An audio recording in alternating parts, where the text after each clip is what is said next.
Have you fallen out of status? Hi, I'm Andre Major, immigration attorney and an immigrant myself.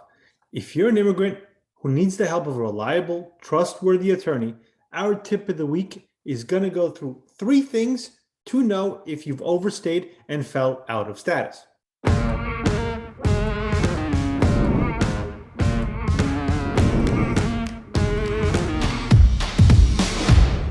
Now, if you have fallen out of status, meaning you entered legally to the United States and you stayed in the US past the expiration of your visa, you are supposed to leave the US as soon as possible or within the grace period. Unfortunately, it is unlikely you'll be able to get a work permit at this point or avail yourself of any other immigration benefit, at least from the employment side. And most importantly of all, your current visa is going to be voided. Falling out of status also puts you at risk of being denied future visas to travel to the United States, or you could be barred from re-entry for a certain period of time, 3 or 10 years. This is the consequence of your unlawful presence during your overstay. If you are here in the US illegally without a visa, then you never had any status in the first place. Therefore, most of this discussion is not applicable to you. But an illegal entry has its own set of ramifications when you want to be a green card holder or a citizen. 1 being deportation is an immediate issue. 2, there are penalties for overstaying. So here are 3 questions you may be asking if you have fallen out of status. 1, have you really fallen out of your lawful immigration status? You should consider the date you are expected to depart before you should worry about anything. The date is shown on your I-94 arrival departure record or stamped on your passport. Take note that your I-94 or passport likely shows a different date than what is on your original visa. That original visa date is the expiration date or the last day that you can use to enter the United States.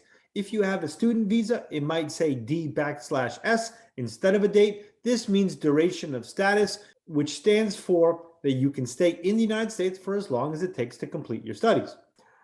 Second, can you renew your immigration status? Many visa categories in the US can be renewed or extended before they expire by filling out an I-539 form and submitting it to USCIS before the date of expiration. If you're allowed to renew your visa, be sure to file ahead of time. Once your I-94 expires or you are otherwise out of status, there really is no reversing it without exceptional circumstances. You might be able to switch your status, for example, from an F1 student to an H-1B specialty worker. Third, can you change to another type of US immigration status? The US limits the amount of time you can stay here, whether you're an immigrant or not. If your authorization has run out, there are few options for finding a job here. There are requirements for getting any type of work visa.